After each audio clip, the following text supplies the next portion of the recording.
This is Susie Katus. I'm VP of Business Development for Datamaran. So on behalf of Datamaran and on behalf of the panelists, thank you so much for joining for today's webinar. Today we're going to be talking about how the TCFD requirements will affect your business, looking specifically at how it is elevating the role of the sustainability professional, but also how it reflects the growing trend of non-financial issues becoming increasingly relevant for other decision makers at companies, including risk managers. Before we kick off the webinar, I just wanted to give a very brief introduction as to who Datamaran is and why we're hosting a webinar around the TCFD, and then we can move on to our panelists. So Datamaran is a software company. We're experts in helping business identify and monitor non-financial issues. We are the only company fully automating previously manual processes around that. And we have a fast-growing client base of multinational corporations, including today's speakers. They use Datamaran to automate processes like materiality analysis, benchmarking, and non-financial risk management. So using the TCFD as an example, why we're all here today, many companies are interested in benchmarking and looking at trends around climate change related topics. So Datamaran does this for you, tracking all climate change related topics across corporate reports, regulation, social media, and the news, helping to keep you fully up to date. So in today's webinar, I am happy to have some of our esteemed panelists dig into that topic a little bit more. So I would like to first start off by introducing today's panelists, and then we can jump into the discussion, and hopefully by then Emily will have got her audio back and she can take it over from there. So thank you to all of our panelists for joining today. We have Tjeerd Krumpelman, who is Head of Advisory, Reporting, and Engagement at ABN AMRO. Thank you, Tjeerd, for joining.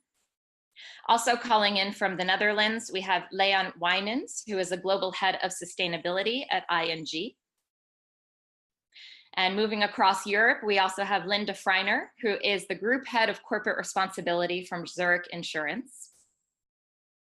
Also calling in from Europe is my colleague Donato Colacce. He is our Director of Innovation at Datamaran. And on this side of the ocean with me, we have Bruno Sarda, who is Head of Sustainability for Energy. Thank you to all of our panelists for joining today and to all of our participants for joining as well. Just a quick note, we do encourage all of our attendees to ask questions throughout the entirety of the webinar. So you can do that in two ways.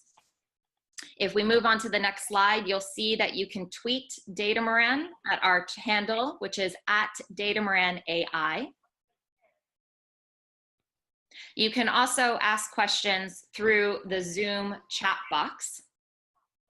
And the chat box you'll see on the right-hand side. So feel free to just pose those questions and we'll monitor them as they come in and ask them throughout the discussion. All right. Great, I think it's working now. Ah, Emily, you're back. Fantastic. Great. You're going to do a much better job than I will. So what I'm going to do is pass it on to you, Emily.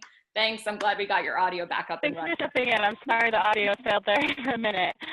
Thanks everybody for joining today's webinar. And thanks to Datamaran for hosting it. I'm the Sustainable Finance Editor at Bloomberg News. And this is a great topic to talk about, obviously a lot of interest in it. We're talking about the Task Force on Climate-Related Financial Disclosures and how it's affecting business as usual. For those who don't know the Task Force that well, the G20, or the background of how it started, the G20 finance ministers and central bank governors asked the Financial Stability Board to review how the financial sector could take account of climate-related issues better a few years ago. And so that task force was created a few years ago. And it's led to recommendations that were released last year in June on more effective climate-related financial disclosures and how that can help investors, credit agencies, insurance underwriters make decisions and enable stakeholders to better understand the financial system's exposures to climate-related risks. Is the audio working? Okay. Yeah, it's just a bit crackly, but we can hear you. Okay, sorry about that. So let's talk a little bit about, let's just move on then. Why don't we jump in and I'll see if we can work on the audio quality. But let's talk to our panelists, and let's start with Tjeerd, the Head of Advisory and Reporting Engagement at AMRO. Could you tell us where you are in the TCFD process?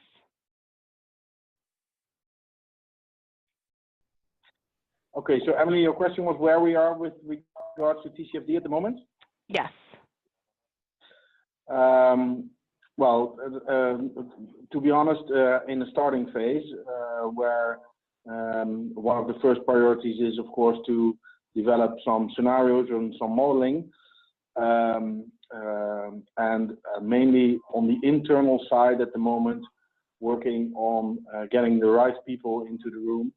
And I think this starts often with sustainability people, but I'm trying to get, I've already gotten on board some people from risk and from finance, from corporate strategy as well, because I think this is a bigger issue than sustainability or than just reporting.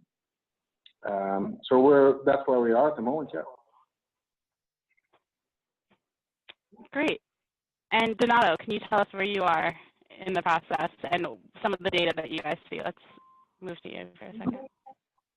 Yes, of course. Very, very happy to, Emily. So differently from the other panelists today, as Susie explained, we are data providers and data analysts in this sense. So in terms of the TCFD, we're actually working in two main directions. First, our engine actually allows us to analyze unstructured data, meaning all that data that comes not in numbers, not in KPIs, but actually in text, words, narrative around specific ESG issues, including climate-related risk. And this is extremely important in the context of TCFD, because one of the revolutionary elements of the framework itself is that it's not focusing only on metrics. KPIs are part of the TCFD recommendations, but it's also asking disclosures in terms of strategy, in terms of governance, in terms of risk management around those issues.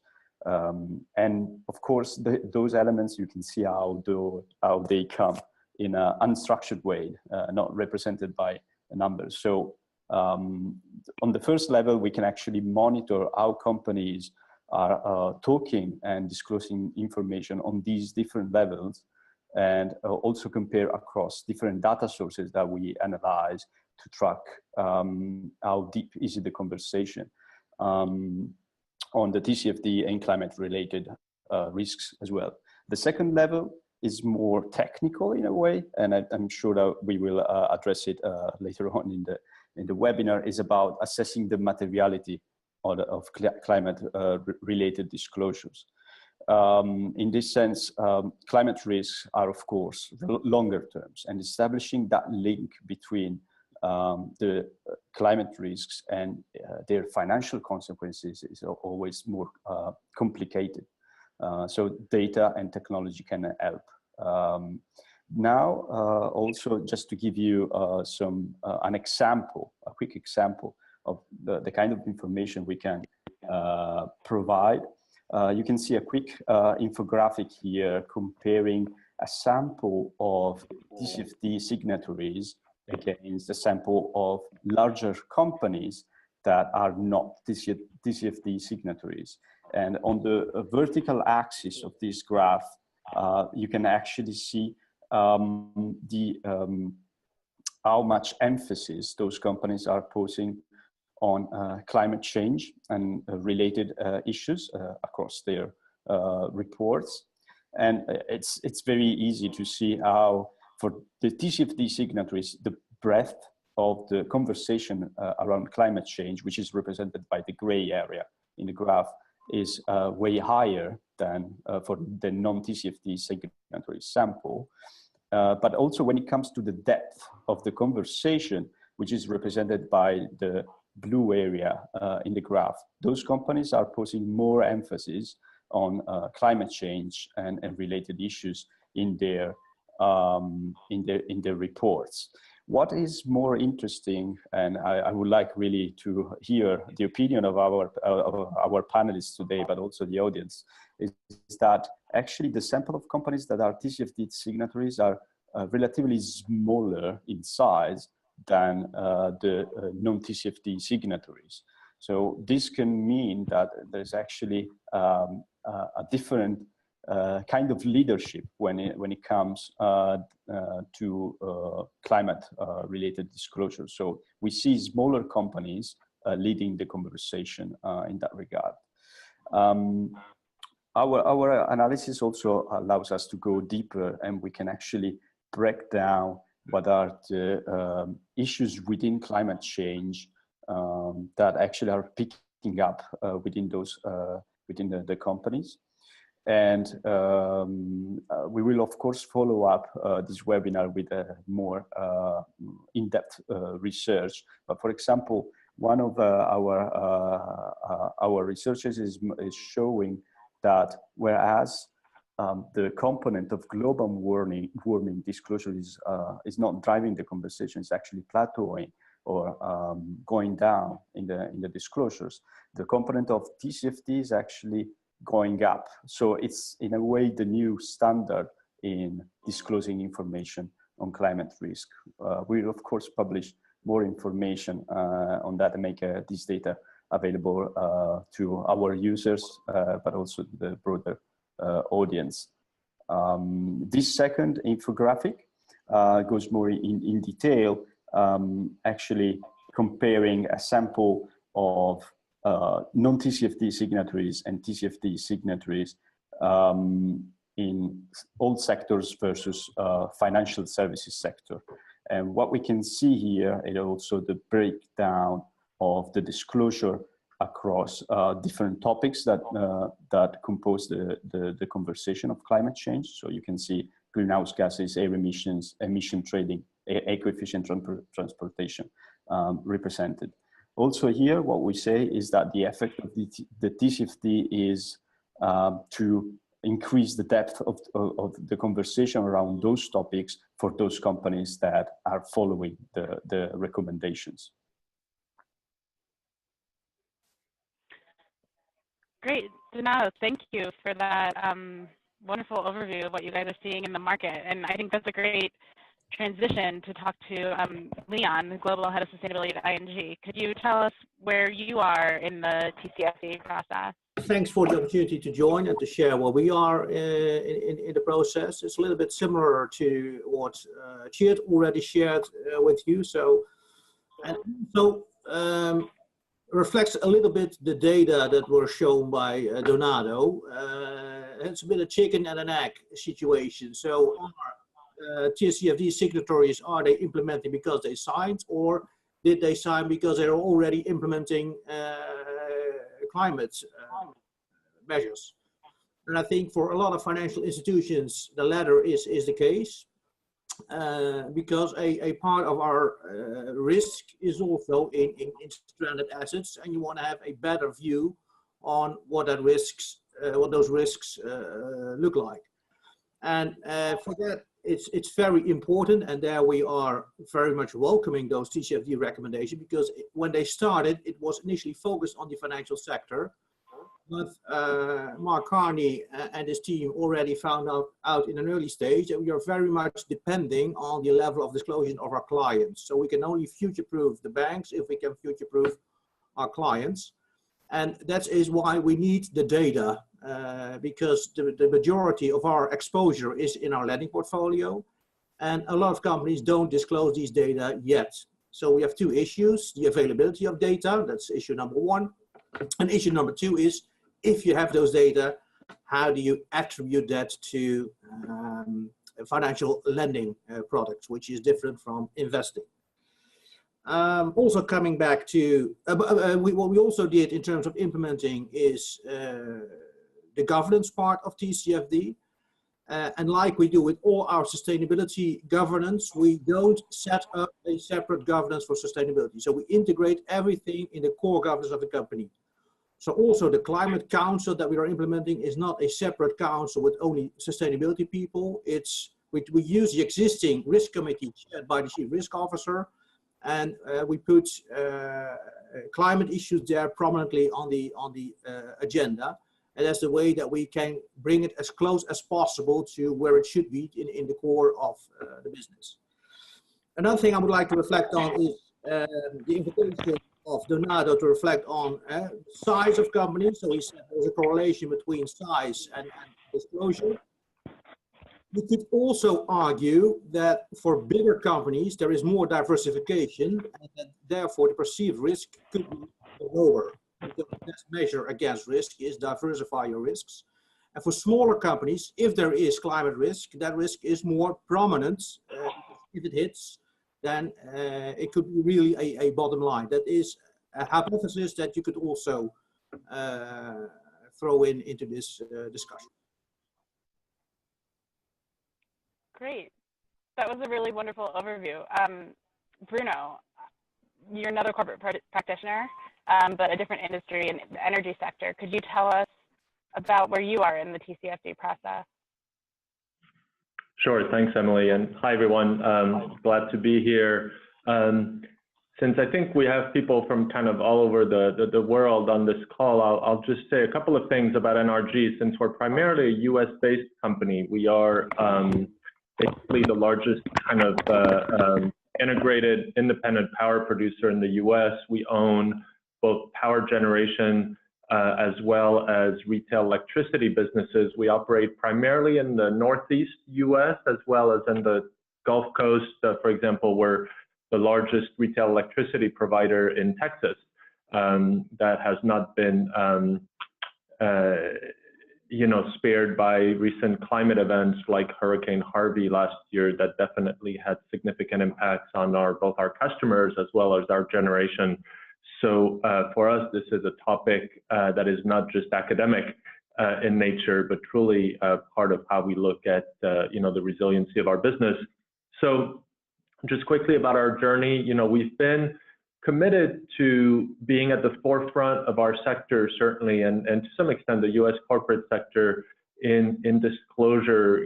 We've been reporting to CDP, for example, now for 11 years. We've been reporting on greenhouse gas disclosures in our 10K, in our financial filings since 2010. We were the first in our industry to report on SASB. We just actually put out our second SASB report. We were therefore one of the companies that were the initial, signatories to the TCFD and committing to publicly report against it. Even ahead of that, so last year, a little bit over a year ago, we actually ran an internal pilot, taking one of our business units, basically our district energy business, which is more cities-centric, to actually run at the time using the draft recommendations of the TCFD to see as an internal model kind of what we could learn by doing, if you will, rather than pore over the literature.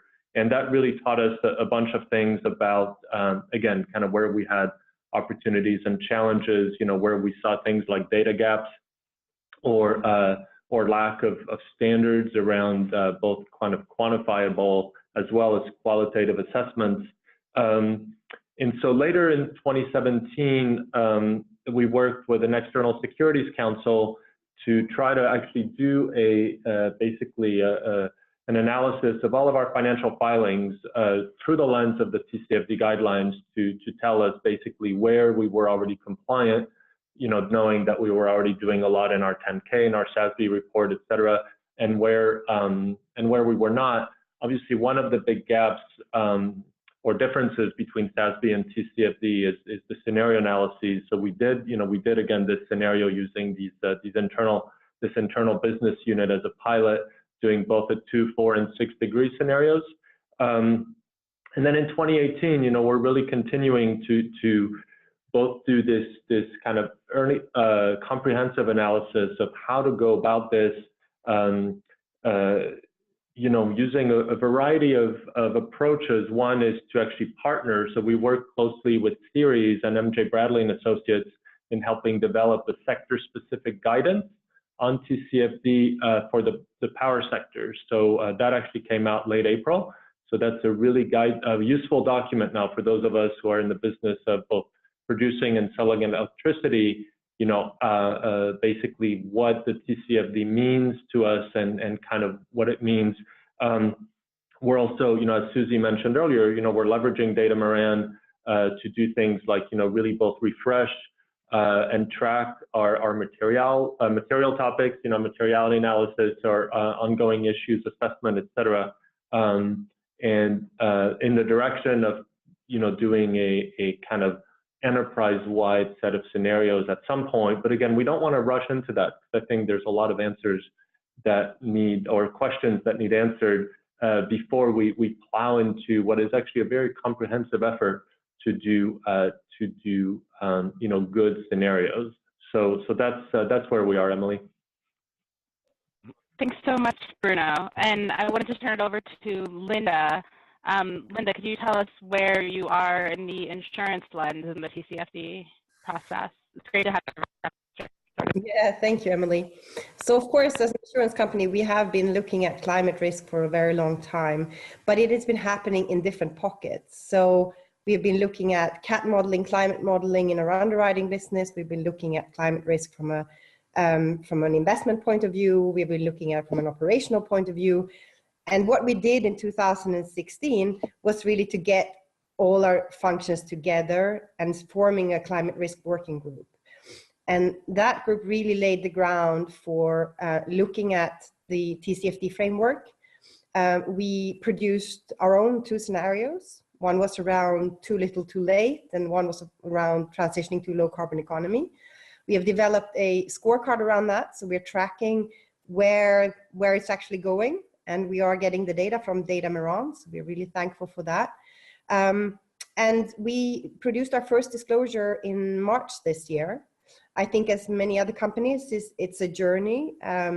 We still have a lot of work to do, but we're starting to get our own functions together and to really shape the discussion.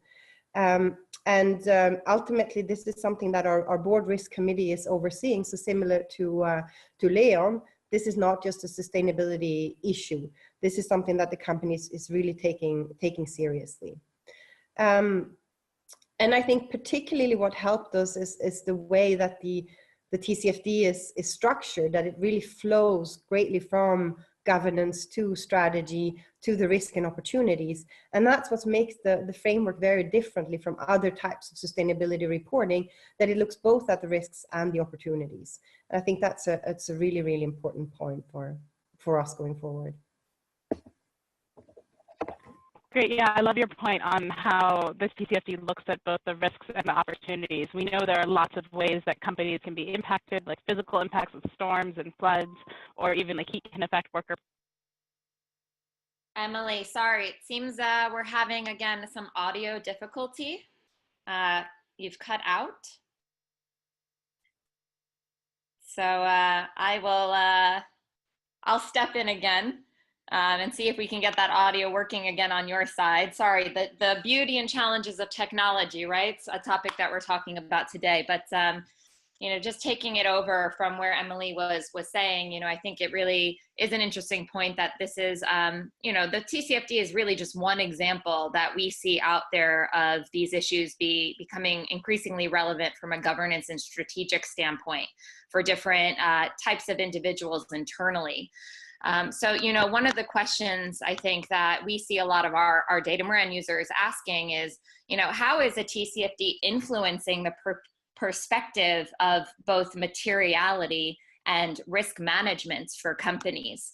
And Tjeerd, this was a conversation that we had with you separately. So I'm just curious if you want to comment a little bit on that, since I know ABN AMRO has been working on integrated thinking and doing for quite some time.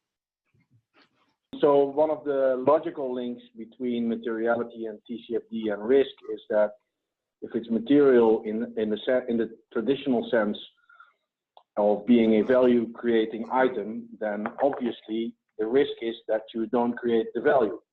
So, and if you put TCFD into the mix, then it will give you some more focus on climate related disclosures, but in a sense it's all the same. So if you put them all on the table, then probably, at least for banks, or at least let me just say on behalf of ABN AMRO, at some point in our value chain, carbon will become a risk and could become a value driver, and both integrated reporting or integrated thinking and TCFD will approach this from a material standpoint. So looking at the total assets of the bank or looking at the more carbon intensive assets of the bank.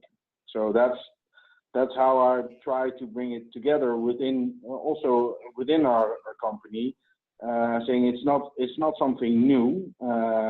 It's a logical next step from materiality and from integrated thinking and from long-term value creation as well. So that's how we are trying to approach this. Great.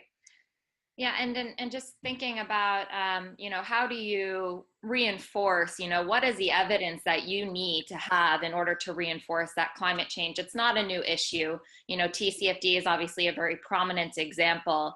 And Linda, earlier today, you published a post about how there's still a lot more to do on that. So I'm just curious, Linda, from your perspective, being in the insurance industry, the risk experts, what do you need at hand in order to reinforce the relevancy of climate change and why this is really a business risk and opportunity?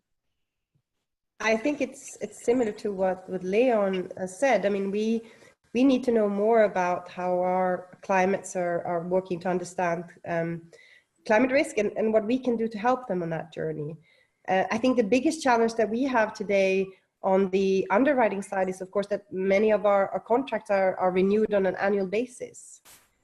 So it's harder to look at that long-term risk of a company when you don't really know whether they're going to be part of your portfolio in the next year and the year after that. So that's one of the challenges that we are having. And then I think another one is to become much better at climate modeling. That's something that we are working on, and something that will be becoming more and more important in the future. Leon, I'm not sure if there's anything you wanted to add to that. Well, coming from the Netherlands, I love to disagree with people, but I'm afraid it's a little bit boring in this panel, because I can completely echo what Linda and Tjeerd already mentioned. On top of that, I would like to say that TCFD is also the result of a process in which a lot of businesses and financial institutions were consulted. So that means for those who are already into this topic, this is not something completely new. That's one. The second is, I'm a little bit afraid that we now focus a lot on the measurement part, on the impact part. But if you look at the entire impact chain, it's about input, output, outcome, and impact. And you can already start taking measures, both on a portfolio level, but also on a client level, to tilt the portfolio from a traditional linear fossil fuel portfolio to a more circular renewable portfolio. And that's what you already see a lot happening. For us, for example, we introduced a coal policy in which we already said, well, we are going to move away from coal, and by 2025 we're completely out of coal. And we report on that with our exposures. So we don't need CO2 data or climate data to develop such a policy, and we don't need all those data of our clients to demonstrate to our stakeholders that we're serious on this topic. Another example is that we launch products that's on an individual business level, lending products in which we link the credit rate to the sustainability performance of the company. And last week we introduced a loan with DSM, in which we link their that credit rate to their CO2 performance. So if their CO2 performance goes down, the credit rate goes up, and the other way, no, sorry, it's the other way around, of course. So the performance goes down, less CO2 emissions, then the credit rate goes down. If the CO2 emissions go up, then the credit rate goes up. And there we can clearly give also an incentive to companies by reducing their cost of capital and make it. Is it sound only on my side, or is everyone having? I'm hearing that too. There, I think it's perhaps our attempt to get Emily back on board. So sorry about that. Yeah. By the way, so but it's also an opportunity to make it a discussion topic in the boardroom of our clients. Talking about Emily, by the way, it was great to see that you still have a traditional phone with a cord on it. My kids only know a phone that looks like this, but you still have a very old one. Great. Yeah, and thinking, Leon, you know, talking about the boardroom and getting it into the boardroom, I think there's a lot of discussion. I was at the Ceres conference, and there were some other banks, and Bruno, your colleague Laurel, was on this panel as well, talking about the importance of narrative and the importance of qualitative information, and using that narrative and qualitative information on one hand as a company to communicate and showcase progress on what you're doing around climate change risk, but also from an analyst perspective, getting a pulse on whether or not companies are actually prepared to address climate change related issues. So Bruno, you mentioned earlier that you've been at NRG looking at climate change and talking publicly about this in your regulatory filings as well as in your sustainability reports. So I'm just curious if internally there are discussions around how you're going to influence and shape that narrative moving forward to showcase your initiatives on climate change. Yeah, thanks, Susie. You know, it's an important question. You know, we found, you know, some of our takeaways to date certainly is that, you know, TCFD is a framework, right? I mean, it's a tool to try to provide decision useful information to, among others, investors, but also, you know, insurers, lenders, to our board, et cetera. So it's a framework that helps us, you know, answer potentially more questions. What we've also tried to figure out, to your question, is so, you know, how to package and or present that information in ways that are in fact useful. Earlier this year, I had the opportunity ahead of our kind of proxy season to have meetings with investors representing about 40% of our shareholders. So, you know, decent sample.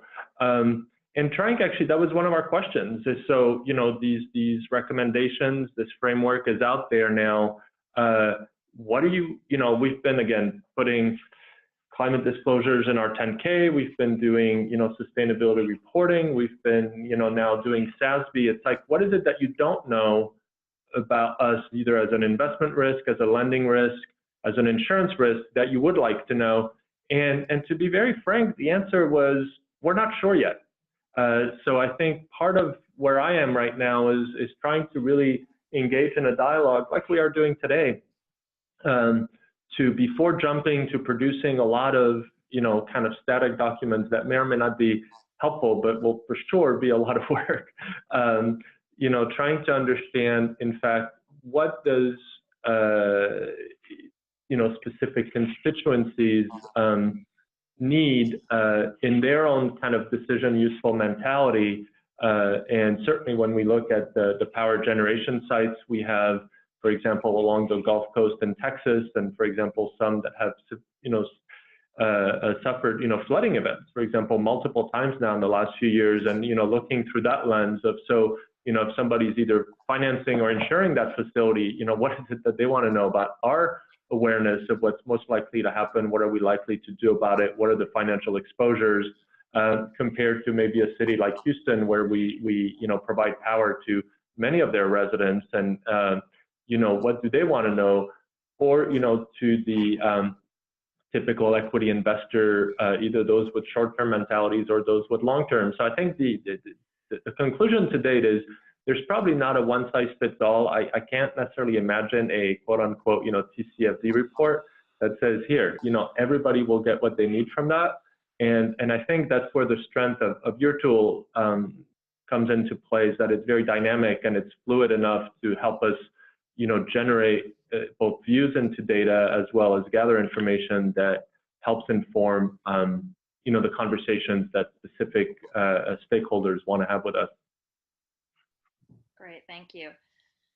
And Emily, I believe your sound might be working again. I believe it's working now on the phone. I think we fixed it. How's it sound? Sounds good. Great. Thanks. Okay. Great. Finally, it found a solution. Sorry about that. Technology. But yeah, as we were saying, technology is one of the things that companies have to keep up with. And that was a great intro, Bruno, perspective about what you guys are doing. Linda, I'd love to hear similar perspective from you about how sort of the non-financial risk landscape is changing and becoming complex, and what sort of demands you're hearing from investors and regulators and employees when you think about identifying and assessing climate-related risk. I mean, we're of course convinced that the insurance sector has a very important role to help managing sustainability risks. And so, first, our job is to try to ourselves to understand those type of risks and to really be able to monitor that. And I think, we have traditionally done so through group risk management and really looked at different issues and so on. But I think comes from the non-financial point of view, we can do much, much more. And we have traditionally been also doing classical materiality analysis on a 3-year basis, just to understand what the risks are and opportunities are. And we have just realized that we need to do it much, much more often. And that's why we decided to partner with Datamaran very recently to be able to really monitor different types of non-financial risks on a much, much more ongoing basis. And also to be able to do proper analysis, what it means for our own business and also what it means for our customers. So for us, the availability and of data is something that's really changing the game here, and to be able to do that on an ongoing basis. Great, thanks, Linda. I love that perspective. One thing we're getting from the audience, some questions. A lot of people want to know whether there are different KPIs that people are adopting or looking at, key performance indicators that you're tracking as a result of the TCFD. Maybe, Leon, we could start with you and see if there's anything that you're tracking as a KPI that's come up in this process for you. Yeah, well, not as a result specifically of TCFD, but for instance, our sales teams, they have KPIs in which they are actively pursuing more sustainable deals, green financing deals, so that's a clear KPI. And we also put thresholds on the other side, on the coal side, where we are moving away. There is also, there are KPIs, and we have that starting on board level. So it starts with us in board level, there we have clear KPIs, but not so much that it is, oh, TCFD is now coming, now we need those KPIs. They were already part of our framework.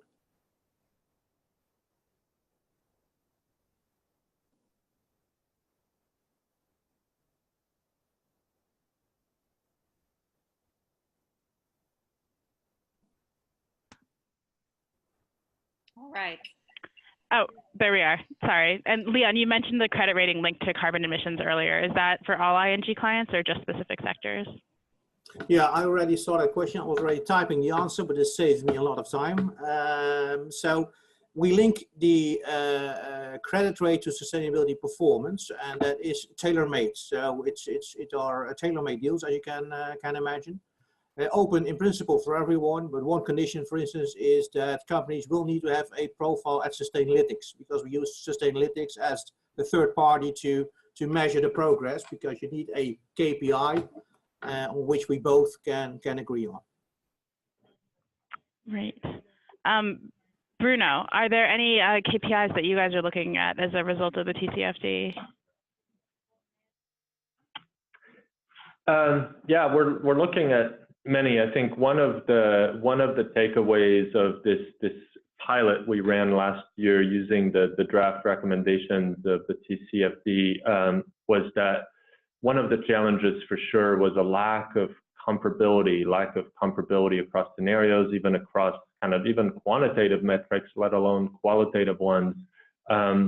And that also, the nature of your business is very relevant. For example, we are 100% competitive power generator in this country, which means even though, at the end of the day, the technologies employed to generate electrons to power lights or data centers or whatever is similar, but both the financial and operational risks that may exist around that are very unique. For example, we don't have fixed cost recovery through utilities commission and rate basing kind of thing. So the way we deploy capital, the way we look at financial risk, the way we have to sometimes even insure ourselves against specific financial or operational events is very different. And so at the end of the day, we're going to do things that are very pertinent to us. Where that becomes murky is then investors looking across the power generation sector will say, well, why aren't you like this? And it's like, because we're not. And even though the same climate event may have the same physical impact, all of the transition risks and opportunities associated with the TCFD are, I think, very very unique. And so the KPIs, for sure. I mean, we look at some of the basic kind of ERM-like things, like under different scenarios, how likely are we to be impacted beyond ability to sustain any one event. We're also looking certainly at how is this impacting, for example, our investor engagement quality. Being a power generator that still has coal in its portfolio, we're often engaged by certain types of investors who consider, for example, divestments or those kinds of things. So for us, being very transparent about where we are, how we're decarbonizing our portfolio, how we're reducing this carbon asset risk, if you will, all of that plays into things like investor sentiment and confidence and transparency. And so these, without naming a single, if you will, unique KPI, those are the dimensions that for us, TCFD should help us measure, which is, how to be both, more prepared and or resilient to both the physical and transition risks, and then how to engage, again, those key stakeholders, whether in the financial community, in our customer base, in our supply chain, to have meaningful conversations.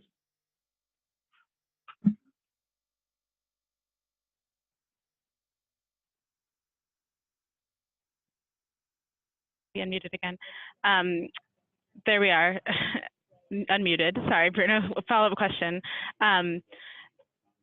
Are investors asking whether you can report KPIs that are sort of comparable to your peers or comparable in the industry, or how are those comparable metrics emerging? Yeah, I mean, they're definitely interested in that. And I have to say, generally speaking, we hear that, access to quality data and comparable data sets in, timely fashion is something we hear generally is a concern. So, I mean, whether it's the thing, we just heard about Sustainalytics, some of these other things like MSCI or even CDP, can be 12 to 18 months in arrears by the time they're released to the financial sector for analysis. And so I think there's one of the things we're hearing is how to, from investors is, who try to make kind of more timely decisions about, where they see opportunity or risk to potentially front run the market is how to potentially change that. No clear answers. I think some of the way we've tried to address that, I mentioned it briefly earlier, this sector-based approach. We worked with, again, Ceres and MJ Bradley and Associates, working with several other power companies to say, okay, so from a power sector perspective, at least how can we create some comparability and some baselining that will help those looking from the outside in make more informed decisions. So I think that's one step, is to, even though the TCFD doesn't have sector-specific guidance, is to engage in those sector-specific analyses to produce, and hopefully arrive at, a set of agreements at a sector level that, all of us in the power sector can try to approach this in a similar way when possible, to make it easier for the investor side. But we've certainly heard that frustration that it's hard for investors to put this in the context of these broader kind of data models they put together for valuation or risk analysis, et cetera.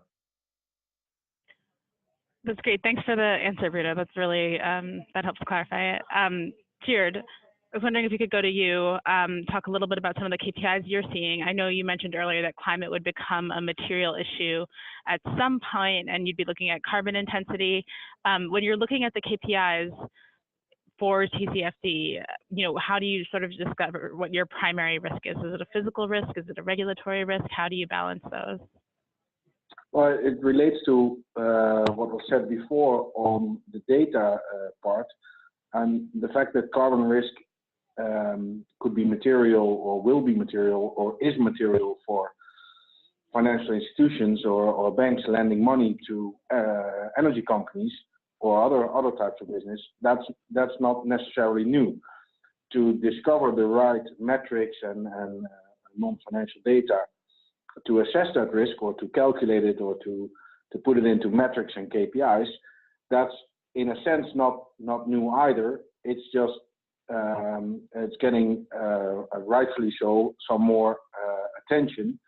But if you look at a bank like AMRO, then a lot of our lending activities go into real estate and to mortgages. So then we have a carbon risk on this real estate portfolio, and we are trying to reduce that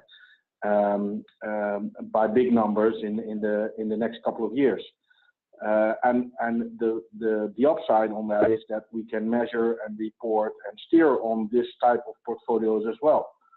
Where it will become more difficult, or where the challenges are today, is that if we want to have a big lending portfolio in a wide variety of sectors and a wide variety of clients, then there's not so much information available on that will work in our type of risk modeling. But the fact that it is a risk and that it needs to be assessed and that it needs to be worked on and that we need to have more disclosures on it will definitely drive that going forward. Great, thank you, Tjeerd.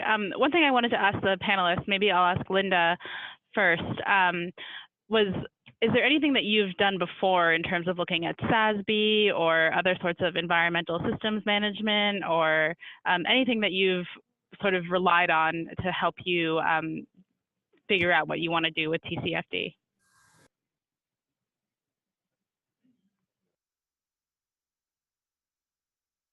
Frameworks. You might be muted. Sorry, can you hear me now? Yes.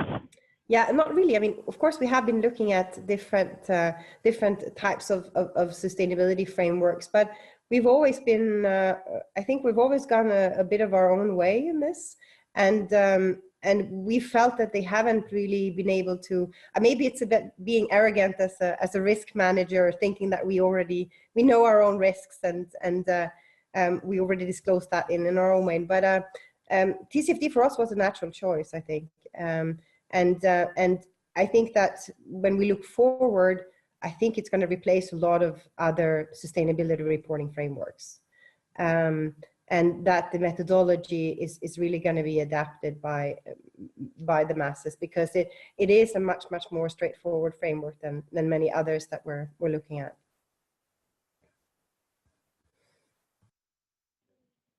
Thank you, Linda. And Leon, I'm curious too whether you guys have relied on anything before in your reporting, like SASB or any other sort of environmental systems management that helped you as you're trying to adopt TCFD.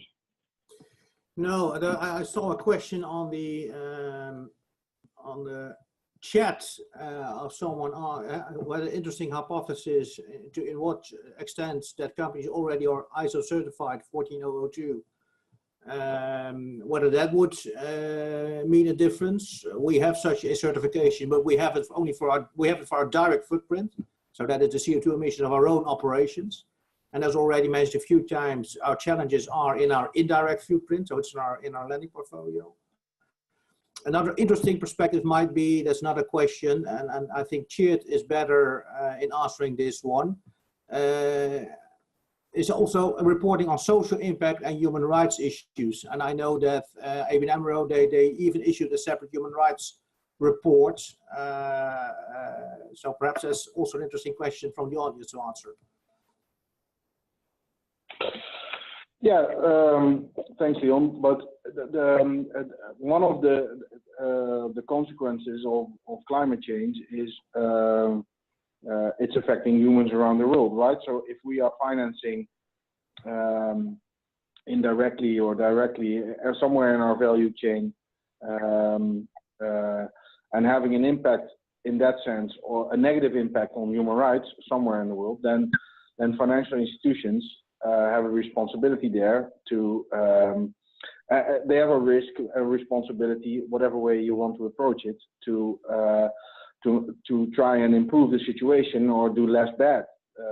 That would be our obligation. I saw the question from Julie coming in on whether climate would, perhaps I said it wrong, but whether climate would become a material issue. Climate is a material issue, in my view. It is in our materiality assessments, and I think it is the same for all financial institutions, and if not, they should do it again. But climate is a material issue, and should be looked at through also through a social angle, at least as far as consequences is concerned. So climate will have a negative effect on humans around the world, and financial institutions have a responsibility there. Yeah. Great. Yeah, you know, one of the good questions we got here from the audience too was people asking whether the TCFD will have an effect on sort of channeling climate finance and green finance into the sector. Maybe we can ask each of the panelists to address that to sort of wrap up, and whether you're seeing this, you know, investors take this more seriously, investors ask about it, investors looking at it as a way to deploy capital. Bruno, maybe you can start and see whether you're seeing any impact from that already in the TCFD. I think that the honest answer as of today is no. I think TCFD is one of the different frameworks that investors and other stakeholders look at to try to determine, you know, how their portfolio companies or their suppliers, you know, so a lot of this disclosure is not just for investors, it's for, you know, things like customers or regulators sometimes. So I think you know, some of the questions that have come in around, you know, how does this relate to some of these other frameworks or even the SDGs is a good one, because we at the end of the day have to rationalize all of these demands on us of, you know, for example, SDG 7 for us is kind of at the heart of what we do, right? So enable, you know, safe, reliable, affordable, modern energy for all. And so if you look at the SDG 7 through the lens of TCFD, it's really about how are we ensuring that our ability to produce power and do it safely, affordably, sustainably for, you know, all the customers who rely on us for that will be done. And then TCFD just becomes an element of basically this kind of resilience lens, if you will. So, you know, for us, it's part of an integrated conversation about, you know, certainly as an investment opportunity or risk, how do we stack up, but also, you know, looking through the lens of our business, you know, how are we prepared to capitalize on the transitions that are happening in the power sector, both in the wholesale and retail markets. And so it's, you know, it's certainly not either a panacea, a silver bullet, or standalone. It's just yet another tool that we have in the toolkit to help us make better decisions. Yeah, Linda, what are you seeing in terms of the TCFD and sort of it being a catalyst for green finance or for investors or insurance in terms of channeling green finance? Yeah, absolutely. I agree with what Bruno just said. I think it's not a silver bullet, but it will definitely help investors and other stakeholders to really understand how serious a company is taking climate and climate risk. And that's something that we already get questions from investors. And as an investor as well, it's something that we are taking into account. So I think it's going to grow in importance, but I think that every company is going to choose the reporting framework that they feel comfortable with. And I think last week I've seen voices against TCFD for the first time, that some industrial companies are pushing against using TCFD as a framework because they feel that it's from a competitive advantage point of view that it's a bit too risky. So I think we're going to see different nuances, but I still feel that it's going to be one of the most important sustainability reporting frameworks. Great. Tjeerd. Oh, you're muted. Yeah. Well, in part, we are an investor ourselves, right? So, or we channel investments or we do lending. Investors investing in ABN AMRO and asking this, I've not heard them actively in the last, let's say, in the last year or so. But sustainability or future-proofness of companies is becoming more and more mainstream in general. So this will definitely help in that respect. And I don't see it as sustainability reporting or sustainability disclosures. I see it as real risk-related and also opportunity-related disclosures to drive long-term value.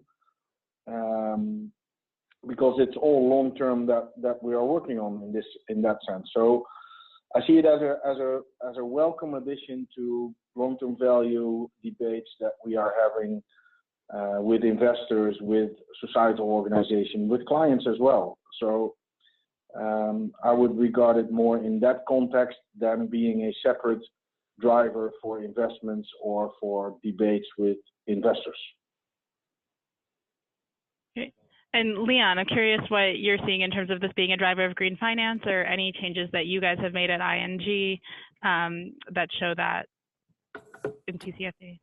Yeah, I do see some changes. The question is, again, is it related to TCFD or with the fact that, as Tjeerd already mentioned, climate is a material issue, TCFD or not. But we clearly see a difference in the conversation that we have with investors. So also there, it has become mainstream, not only with the traditional sustainability boutique kind of investments, but also with the big mainstream investors. I'm participating every 6 months in roadshows in London, where we visit the big investors, and they all have questions on climate resilience of our portfolio, if we do stress testing, if we do scenario analysis, that kind of questions. So it's definitely on that agenda. Another example how it's on the agenda is the rising interest in green bonds. So also with our clients, a lot of clients for who we are facilitating green bonds. And also the growth of that kind of appetite. If you look, for instance, our own green bond, we issued that. It was a $1.5 billion or $1.2 billion bond, which was oversubscribed 5 times within 2 hours. So there's a lot of appetite in the market to go green. Definitely, we're seeing a lot of that as well. And Donato, am I muted still? No. No. No, we can. Yeah, great. Donato, would love to hear sort of what you see as a wrap up from our conversation on TCFD and how that relates to some of the trends that you guys have seen in the market at Datamaran. Yeah, sure. And I have to say that I agree with the other panelists when they say, yes, TCFD is in a way revolutionary, but it's also just another framework, and there are many more out there, and there will be many more there. So the right perspective to look at it is to try to understand what is the signal of these frameworks coming out. And I think that the two main takeaways associated to the TCFD is that actors on the financial markets specifically are hungry for better information on climate risk that is well connected with financial consequences. So this is the takeaway also on the revolution on materiality that TCFD is introducing. Let's break down climate change in the single risk factors, and let's see how these risk factors are are having financial consequences for your company. And second, it's also that TCFD is not only a reporting framework. If you look in detail at how a scenario analysis should be done, is basically an interdisciplinary approach. And also from our panelists, we learned that they are taking this exercise across different departments in their company. Basically, they need to mix climate risk expertise, also risk management expertise, and of course, sustainability and reporting expertise to be able to comply with that. But closing also with a provocation or a question also there. What I see there is that there is a sort of rush at institutional level to make policy on the area of climate related risk and disclosure. So just yesterday, the UK Environmental Audit Committee published the Greening Finance report that is recommending to the UK government to make mandatory disclosure requirements on climate risk by 2022. And the EU action plan published by the EU Commission is also following the way of the TCFD, in particular integrating the TCFD recommendations in the forthcoming update of the non-financial reporting directive. So what I see there is that there is a rush from institutions to make regulations on this issue. And on the other hand, from the practitioner side, there's a lot of piloting yet. So the real question is, how fast will be the transition, because it's sure there will be a transition of these requirements to mandatory requirements, and how prepared would be the company and the markets to see this information as mandatory information. Great, thank you, Donato. That's a really good point, that it's going to take probably several years for this to go through the market, and for companies to work their way through and to think about what they can produce that's comparable. I just wanted to thank all the panelists for a great discussion. It was great to hear your insights and where you guys are in the process on TCFD. Still early days, but I think this gives our audience a lot to think about how they can start applying metrics and find the metrics that are very important. And thanks to the audience for all the questions and bearing with us through some technical difficulties. And thanks to Datamaran for following up and creating this webinar. Thanks a lot.